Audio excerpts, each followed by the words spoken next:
Welcome, everybody. And then there were three. For the new look Mazda BT50, we're set for the second preliminary final. Big Josh Kennedy is in the building. Maxi Gawn is ready to go.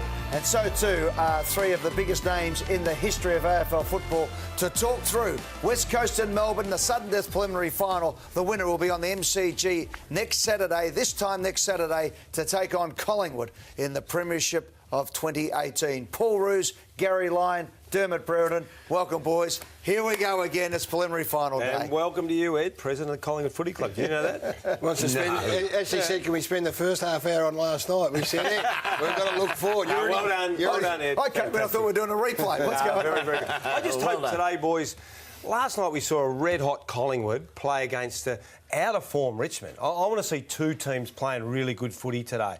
That was the only disappointing thing. I know, Ed, you weren't disappointed at all, but I'd love to see both teams play really, really well today. What it shows, Derm, is you've got to turn up. And as strange as it seems, Richmond didn't turn up in the manner, and they weren't allowed to. Collingwood, to a man, played the sort of footy that you need to on preliminary final day. And Jack Riewoldt was stark in as much that he was the only one that sort of had that intensity early. Both these teams need to bring it. For me, it actually showed how much the stars mean to your team. Now, Richmond, we know, got 5 stars. 2 of them were taken down last night, and 1 was kept out of the action in terms of Rance, was played really smart. Attack the opposition's strengths and you'll win the game. And you've got to attack them and win, I might add. Yeah. So that was last night. Just quickly today, Doom. So who are those key players? Who has to play a preliminary final special today to win for Melbourne and for West Coast? Well, I think West Coast can go into several different play style modes. They've got the way they prefer to play. They don't get high intensity around the footy. They don't lay a lot of tackles. They sit back, but they intercept mark and they springboard out of there really, really well. But their 2 most important players, and I think it's a huge job for the Melbourne backmen to hold down their 2 key forwards. They could turn up next week if they get through with a lot of fear at Collingwood, Ed. But here's the story so far. Most were worried about Josh Kennedy, they would be. And if Kennedy gets off the leash, and that Collingwood team will have West Coast underneath it. If Frost and his group can maintain some control, Roosie, then they took 8 marks inside 50 last time they played over there, only Collingwood. Melbourne took 19. And I reckon to Derm's point, and this is not the deciding factor, but Collingwood went after Martin with Greenwood. Yep. No one went after Sidebottom. I reckon you'll see today, Ed, whether it's Elliot Yeo, Harms, or whether it's Shuey, Harms, and Hutchinson's been really good as well. So I think both teams will try and take out an opposition good player. All right, let's go out. There is an amazing atmosphere at Optus Stadium. The West Coast Eagles are one of the biggest teams in the competition. They roar loud over there. The acoustics are unbelievable. And the Melbourne Football Club, out of finals for 12 years, have been sensational here on home soil. And a loyal band have travelled over to the other side of the country for this game. Let's go to David King and Matthew Pavlich, who are right in the action as it builds up over there in Perth. Boys, welcome to Fox Footy this afternoon for the preliminary final. Tell us about the weather. Tell us about everything that's going on there, boys. Well, it's hot, hot, hot, isn't it, Pav? It's been a very hot couple of days in Perth. It hasn't been that case for a couple of weeks, just the last couple of days. Almost a couple of months, King. It's been a pretty cold and mild winter over here, or wet winter. But today, you can see the pictures. It's a beautiful day, currently about 24 degrees. Come the game time, it's going to be 25 and basically that much throughout the game. So you think that may actually have a little bit of impact on the Melbourne players. Obviously coming from over east, Melbourne's always a bit chilly, King, but beautiful day for footy. There's one Melbourne supporter to every 100 Eagles supporters over here. It's unbelievable. The atmosphere's building. The town's been consumed the last couple of days. Can't wait for that first bounce. Good on you, boys. Great to have David King and Richie Benno ready to go today. Good on you, Pav. You're looking spiffy there, mate. You're looking magnificent, bud. It's cricket weather. It's cricket weather, Ed. So I'm just thinking about bowling a couple of outswingers. The ivory. Roll the arm over. We'll go and do our pitch report soon. And we'll exactly get down with the keys there. Hey, guys, we'll come back to you shortly, OK? You're looking fantastic over there. And it's a different atmosphere, isn't it? It's the warm conditions. That was always the knock about playing on the Saturday afternoon in Perth, which was the reason I had a bit of a go a couple of weeks ago. It wasn't necessarily a 6-day break or anything. It was the fact that a night game in Perth and a day game in Melbourne seemed to be a bit more... Makes sense. Doesn't matter. It is what it is, and away we go. But that's going to be an interesting factor in this game. I think a few years ago, and we'll go back to Kingy, when North Melbourne played over there, it was hot. It was about 30 degrees, but they got done by 15 goals because they just could not go with West Coast in the heat and the pace of the action. All right, Nerily Meadows. Let's go to Nerily in the newsroom right now. Nerily, good afternoon to you. What's the news? Any late changes? No late changes, Eddie. So just the one forced change for the West Coast Eagles. Brad Shepherd is out with that hamstring injury he suffered in the win in the qualifying final over Collingwood. In comes Will Schofield, just his 11th game of the season. For Melbourne, one change, and it is for team balance, Simon Goodwin is saying. Bailey Frisch is the man who makes way. He played 23 games this year, but he's the unlucky man to be dropped. In comes Joel Smith, just his 8th game for 2018. His last game was the round 20 win over Gold Coast. Of course, the winner of today's game will face your Pies. Good news this morning, Jeremy Howe went in for precautionary scans on his ankle, but has been given the all clear. He tweaked it last night, managed to come back on the ground, but he'll be icing it, no doubt, all throughout the week to make sure he's right to go for the grand final. Jordan Goey spent some time in the rooms again last night, but he didn't have any scans for today. So should be both right for the grand final. Yes, no worries, Nerily. I was down there this morning and all feeling pretty good about life at the moment, the boys. So a few knocks and bruises, but ready to go, too. Can I ask these two, who nobody knows Melbourne better than these two? Yep. Why Smith over Fritsch? Oh, it's the three talls. I mean, Vardy, Darling and Kennedy. While Smith's not a huge man, Gaz. 192. He's vertical. He can get up, he can jump. And I think that's really the only difference. I think it's a match-up scenario. You're giving away Bailey ball use compared to Joel Smith's size and ability to play on a taller player. I've loved him, Derm, from day one when he arrived down. His athleticism, his genuine quick, genuine jump and strong and powerful. So coverage both ends, even to go to McGovern if McGovern, they can't get a lockdown on him. For the first time this afternoon, let's go to the lab. Brad Johnson and Gerard Healy. Two guys who know what it's all about in September. Gerard, of course, one of the greats of the Melbourne Football Club before becoming a Brownlow medalist with his beloved Swans, and Brad Johnson, out and out, one of the greatest players of all time. Boys, welcome this afternoon. Your first thoughts from the lab as we build up to the second preliminary final. Thank you, Ed. A little bit nervous here, Gerard, but I'm sure you'll calm down as the day goes on. The D's looking to get up for you today, of course. And it comes down, I think, to the key forwards. And we've got, Kennedy and Darling at one end. You've got Wiedemann, who's learning the caper, and you've got Tommy McDonald as well. And it's Tommy McDonald, for me, that I think is one of the major players throughout this year for Melbourne. He's kicked 53 goals on the year, missed the first 5 games of the season, Gerard, but it's his starts. He's kicked, the last 4 weeks, he's kicked 11 goals over that 4-week period, but 6 goals in the first quarters. This guy gets off to a start, and look out, because his game then just goes to another level. Yeah, he's an incredible player and an emerging forward, as too is Wiedemann, who's still got his L plates on compared to these other two superstars. But maybe, Jono, maybe the most important forward on the ground for Melbourne will be Jake Melchin. Now, they went to the well with Jake Melchin last time trying to shut down Jeremy McGovern. Do they go back that way, or do they just say to Oscar McDonald, you take down the big dog and Melchin can look after himself? Yeah, I'd nearly go that way, Gerard, because if you go back to a star like McGovern, he's ready for that. And really, the star will let you down twice. So that's going to be an important role, as is this one here with the big birds. You've got Kennedy and Darling. As we said, Kennedy, 2 goals, 4 and a half of footy in his last final. Darling didn't play last time. We played last time against Melbourne, but was concussed 10 minutes into the game. This game's going to be won and lost for Melbourne in the middle because of this forward line. If Melbourne don't do better than break even, when the ball goes into this forward line, they can get shredded. And some of the big matchups, I think, will be Lewis. Lewis will like to play here. But Cripps is such a winner of the ball. He goes up and he'll take him up to stoppages. They'll try and exploit him. He's already kicked 34 goals. He's more likely to play on Lacroix if you're going pace for pace, but Lacroix will go deep and he'll come back down here. Hibbert may go to Darling, but they've brought Smith in for a reason. So you'd expect Smith probably to start there. Frost gets Kennedy, and then you've got Rioli. Well, Jetta's in great form. He took him last time, and you'd expect him to go there again, and that leaves Fly and Rye. Now, this kid is ready. He's built for September, and let's hope he turns it on.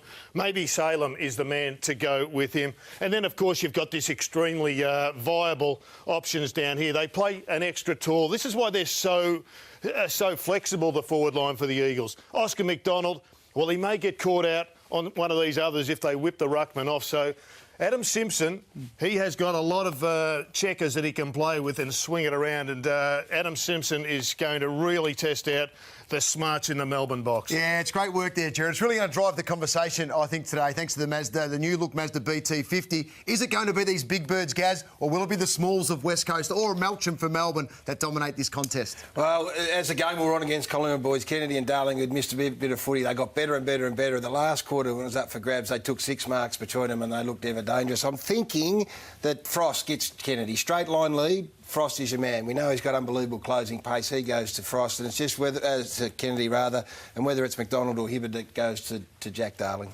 Yeah, there's no doubt that Melbourne are much better defensively. First half of the season, they really struggled against a lot of defences, particularly the big guys. I think Frost coming back in has been huge, and I just think their synergies are a hell of a lot better. But I tend to agree with Jared. I think it's going to be the midfield battle that determines the game, because if West Coast do get too much ball going forward, and the other way as well, Melbourne's forward line's underrated. 19 inside 50 marks they took last week. Yep. Last time they played West Coast over there, Dermot. I know things change in finals, but that's a big number, and Melksham led the charge there. At the end, we started off talking about then, I'm desperately worried about Melbourne's 2 key backmen against Darling, whoever the resting ruckman is, and Kennedy. I just have a bad feeling for Melbourne that one of them the opposition will get a hold of. Max was talking about this a lot. He's pushed back a lot in the back 6 games. They were fourth easiest to score against. They've been number 1 since that St Kilda game that they lost. He's played the lever role, hasn't he? He's just got behind the footy and helped them out. They've been a lot better, Derm. So then it becomes Lysette and Vardy's ability to engage Max Gawn when he goes back. And I'll tell you what, it's another interesting point before we head out to talk to Adam Simpson, and I think we're all going to be watching this in the first quarter, is the break. You know, the break for West Coast, will it have affected? Was it an effect on Richmond last night? How does a battle-hardened Melbourne come out of the blocks this afternoon? If they can get on top early, get the momentum going, shut the crowd up, it's going to be fascinating first quarter of footy. Cannot wait. All right, let's go back over to Perth right now. Adam Simpson is the coach of the West Coast Eagles. He's with his former premiership teammate from North Melbourne, our very own David King. Thanks for your time, Simo. How is the coach? Are you nervous? Are you looking forward to this? Are you excited? How are you? A bit of everything. Yeah, I think it'd be not human if you're not a little bit nervous. I suppose what's really important now is we keep things as simple as we can with our players and our prep. So everything's pretty stock standard to this point. But yeah, that's the challenge. There's no real secrets this time of year. You know what Melbourne are going to bring. Where do they threaten you most? Well, I suppose you look at just the way they play. So they're an aggressive ball movement side. They're really good in the contest, and they score a lot. So trying to reduce all that's one thing, but playing our way is really important. So that's what every club does at this time of the year, and that's what we'll do today. Where do you think they'll tag today? Do you think they'll go after Luke Shuey or Elliot Yeo? I don't know. You don't know? Well, we've got a plan for both. Obviously, Shuey's the one that gets tagged a lot, but Elliot's had a pretty good back half of the season in particular, and he played well last week, so we're planning for both. Do you think the heat will be a factor in any way, shape or form? Maybe. I don't know. It's that's the unknown as well. It is 25 degrees today. It's not much wind, so it's going to be pretty hot, but I can't see if that's going to help us or hinder us. So who knows, mate? You've been here before. Good luck today. Thanks, mate. Cheers. Great stuff. Adam Simpson there with David King. That heat will play a factor. Melbourne have got to be on early. They've got to get on top because, as that crowd will be intense. The heat will be intense on Melbourne. You know, you've just got to get early and kick early goals. The first hot day for a Melbourne-based team, the first hot day they experience in September can be devastating. We played... Sorry, guys, bringing up 87 when we, fortunate for us, knocked you guys off in the preliminary. Hot in the stand that day. Yeah. We ran out against Carlton the next week. It was 30 degrees and we stopped with the 2 laps warm-up and I stood at the back and looked and there was steam coming off the grip. Now, that had nothing to do with desire. Physiology took place there as well. We couldn't go. We were dead on our feet and it was a 30-degree day. And for a Melbourne-based team, and admittedly the other opposition that day was also Melbourne-based, but if they've trained in it for, say, 2 weeks, that's a bigger advantage than what Melbourne are having to face up. All right, there's another element to it. We can't wait. And I tell you what, there's all that, but there's a thing that also wins in finals and it's called skill. Have a look at these guys in action. Buys himself some time. chips it inside 50, on the run, Melksham, and he's nailed a ripper. Yo tapped it to his own advantage, puts the Jets on. That was brilliant. Clayton Oliver here. Jeez, that's clever. Lead hands. Look away, handball. Nice. A bit of poetry and slow motion from Max there. Finals Footy on Fox. Pre-game brought to you by the new look Mazda BT50.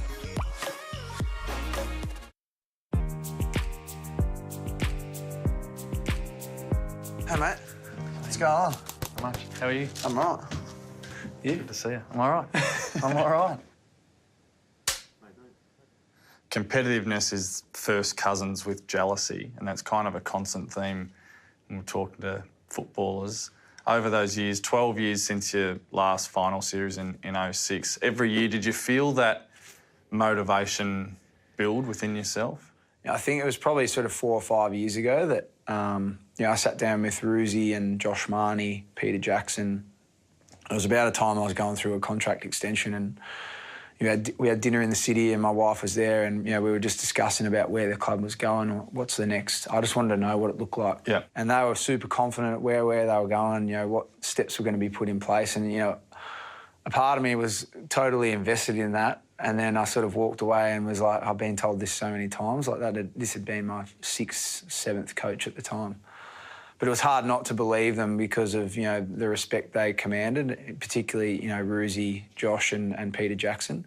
And I backed them in, I have this connection with the club, I love it here, and I wanted to see it succeed. I reckon from that moment was when I was like, hang on, I'll just give all of myself in whatever capacity I need to, whether that's playing, leadership, mentoring, whatever. So 12 years ago, you played in a final for the Demons, and now having played in 2 sort of magnificent wins for your footy club, what's it been like? What's the kind of, how would you sum it up? It's everything that I sort of dreamed of. Like before I committed and got fully invested in the journey, it was like, man, imagine what it would be like one day, to be like a club of such prestigious history and so rich in, great players, and to be where we were and see us come out of that, I knew that sort of underneath all that negativity there was it bubbled away at our, the supporter group and fans, and people would it'd be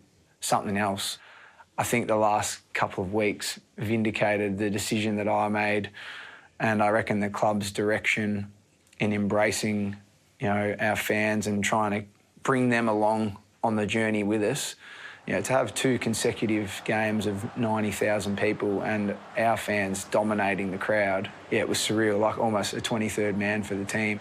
Is part of the enjoyment for you in those final moments before the game starts that you've got a new level of confidence in the guys you're with, that they'll just compete, they'll hit the line? Yeah, for sure. I think, and that's been the story of our year, really. Like, if you break it down into just this season, we've had little challenges along the way, but I think the true character of the group's been shown in the last probably 10 weeks, and in particular the last month. The group's had the character and courage to take it on, confront it and work its way through it, and I haven't enjoyed playing footy this much in my entire time playing. Well, Nath, good luck this week, mate. We've been full of admiration for your footy team this year, but on a personal note, have been full of admiration for you for well over a decade, and be riding every bump with you. Yeah, thanks, mate. Good luck this week, mate. Thanks, mate. All the best. Thank you. Great stuff there. Bob Murphy with this man, Nathan Jones. A wonderful story in The Age today, written by Rob Sitch as well, and his love of the Melbourne Football Club and his admiration for this man who plays his 264th game and goes equal with the legendary Jim Steins as the 4th most capped player in the history of the oldest club in football. Adam Uze on 271. Robert Flower, the old tulip, our heart. Just when you think of Robbie Flower, 272, and David Neitz, 306 games. The only player to play 300 for the famous Melbourne Football Club. Gary, got to ask you, mate, as one of the legends of this football club, give us a little bit about this bloke, Nathan Jones. It's wrong that teams need to have this sort of success for us to go back and acknowledge players like Nathan Jones. And there'd be players at other clubs that haven't had final success in recent times who would also need to stop and give ourselves a slap to the side of the head and say, gee, they got more to offer than... Because it's not their fault, it's a team game, you know, and had he arrived at a Hawthorn side in a similar era, could be a 4-time premiership player. It's just fate. And the fact that he said that he's, you know, when Roosie arrived and Peter Jackson, you know, painted the picture for him to sort of say, I'm going to give of myself. He gave himself from day one. And that's what makes me as happy as I've been following Melbourne since I retired, is because players like Nathan Jones and supporters and support staff have been there for 30, 20, 30, 40 years and now getting some recognition and some reward for their effort. It's interesting, isn't it? In the 50s and 60s, the umpires used to look and give a little bit of credit for players who are great players in ordinary sides. Yeah. You know, Bobby Skilton played one finals match, won 3 Brownlow medals. Wouldn't have won any today, would he? No, Let's be honest. that's right. You know, or he would have been harder for him, but clearly was a super player. But your point's well made. Now, the pressure goes on the Demons. Do they fold at times? What goes on, boys? Not fold, but they've turned it over a bit at times. No, they're doing everything right, and lots right. There are issues, though, and West Coast will prey on this, Roosie. We know this, that Hawthorn came at them and kicked 3 goals in that last quarter, Dermot. And just this is reverted back to a pattern where the lack of composure out the back half. That's a frost kick under pressure. This is a free kick that's paid. The state of the game demanded that you stop and take control. Fritsch plays on, puts Oliver under pressure. Oliver then under pressure turns the footy over, the ball comes back in. It was for about 8 minutes, an 8-minute term there. You'll see Maxi Gordon in a minute just lose his mind. These dump kicks, which you don't do in footy these days, Maxi loses his mind, hacks one out of the air, and you just, as a supporter, you hold your breath. The good thing was they gathered themselves, and after about 8 or 9 or 10 minutes, they got it back under control. This is what we need, Roosie. Yeah, this guy's become super important. As slowing the game down, his ability to just get the game back under control has been unbelievably important. It was really important over there against West Coast. I remember 2 or 3 really good kicks late in the game that sort of stayed along the boundary line. Similar to this one here. Just watch this, the way he sums this player. Most Melbourne players in that situation would probably just roll and go, keep the ball going, that chaotic style. But his ability to scan, to wait, to stay, to let Petrarca just set himself, come back to the football.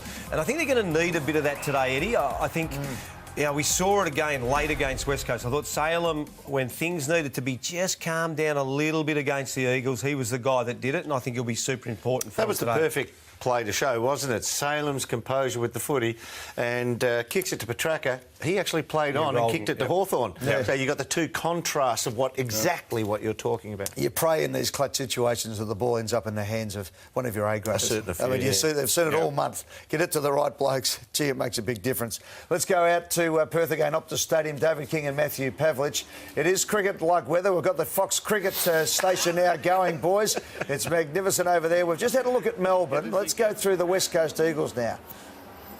Well, I think when you look at this game, Pav, it's going to be one in the midfield like most finals. Melbourne are seriously tough. They bring in Max Gorman with his hit-out advantage. We know about that. Oliver versus Yo, for me, is the game. 2 seriously tough hombres. We know that. Contested possessions, Melbourne's strength, it has been all year. How do you see it unfolding? Well, when you hear the coaches, both of them, say how important supply is going to be, you know that it's really important, that midfield battle. So you think about Yo, he was so big a couple of weeks ago.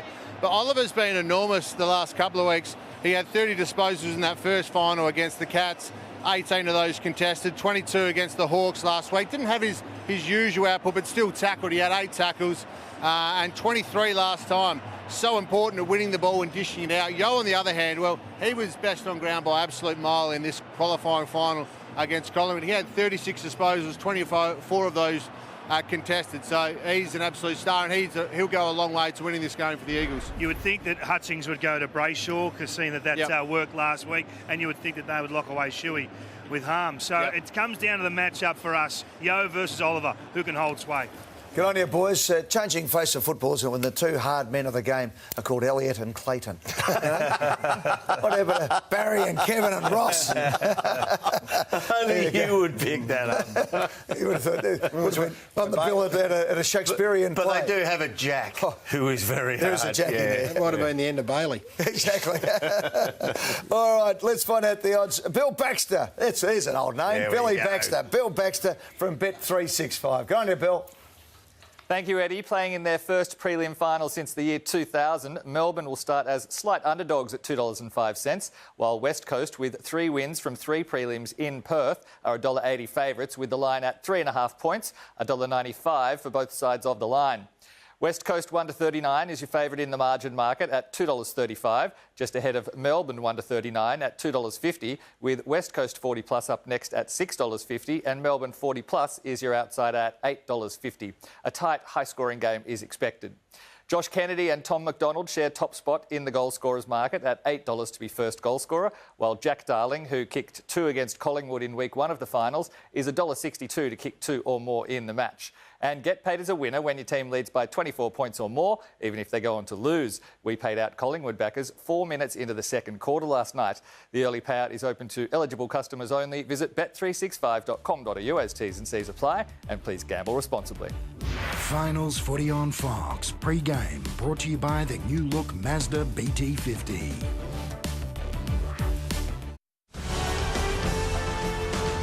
Finals Footy on Fox. Pre-game brought to you by the new look Mazda BT50. And here we go. The Melbourne Football Club run onto Optus Stadium in Perth. A hostile reception. Raising hell like never before, says the banner. And that's exactly what they're going to try and do here. Nathan Jones and Jack Viney, 2 men who are made for September action, lead their beloved Demons onto the ground. A win today, and they are in the grand final to play the old enemy, Collingwood. Last time they met was 1964. That is the scene at Federation Square in Melbourne, where the Melbourne faithful have gathered today. Those who couldn't get across the Nullarbor, and that's what they're going to have to beat. Here come the West Coast Eagles.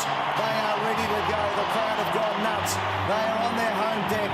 They've played so well there all throughout the season. They have not been beaten, with Darling and Kennedy in the same lineup. They are both there. Shannon Hearn's flexing the muscles, and he's ready to go. Unbelievable atmosphere. I've not been over there yet, but they reckon it's as good as atmosphere as you could possibly hope for. It is awesome. Got a message from 3 of my boys out there. They're one out and loving it, Dermot, so they'll fly the flag with about 3,500. The Lion boys are there. It's magnificent. I'm so happy for them. I'm happy that the West Coast fans have turned out in huge numbers to create what's going to be a cauldron. So the result, either way, is going to be enormous. Could be a variation on the theme. The Lions have been thrown to the Christians over there. Exactly right. You know, the thing is, and you guys went through it, sometimes in the state of origin, you actually got really pumped up playing in Adelaide, playing in Western Australia. So you can actually, silly as it sounds, you can draw some real energy from the crowd, as we see. I mean, he's going to be a really pivotal part of the team, Shuey. The midfield, I've loved the midfield. Yo's come into that midfield and been a mainstay. So who's he going, Harms? Where's he going, Yo or Shuey? Which one are you two picking? I'd go Yo, because I think the shock value too, Derm, of doing that to a player in the big stage that hasn't done that before. And this is why, because he's been so dominant. That was against Melbourne last time, 36. Yeah, and I just think the first time someone gets tagged, Derm, they sort of don't really know what to do, whereas Shuey's worked his way through it before. That's against Collingwood, Derm. See, I reckon Yo will be at fever pitch. I wouldn't waste my tag on him. I reckon he'll froth at the mouth, and he will be so keen to atone for what happened 3 years ago in a grand final. This is the biggest stage he's been on since then. So now we look at Redden. Redden's the next one who steps up to the plate. I think they tag Shuey. Redden has had a brilliant season after tapering off in his last season at Brisbane, not finding his feet all that quickly at the West Coast Eagles. But those numbers there, 27.5, but it's the contested possessions. It's the hardest. And his size as well. People talk about big midfielders. He's your 6'2" and 14 plus stone, 188 and 90 kilo plus midfielder. He's a big unit and punishing. I think the interesting thing, Derm, everyone sort of had them going down on the back of Priddis and Mitchell leaving. He's the one that's benefited. All of a sudden you've got an inside mid tough, and the people that speak very highly of the Brisbane Lions, that two-way running midfielder. He's jumped into that midfielder. They haven't missed a beat. Boys, we go to the break. Mazda BT50, because on the other side the time is ticking. Heading down to 11 minutes before the opening bounce. That Coliseum Optus Stadium is ready to rock, and we'll do it right after this for the preliminary final. Finals Footy on Fox. Pre-game brought to you by the new look Mazda BT50.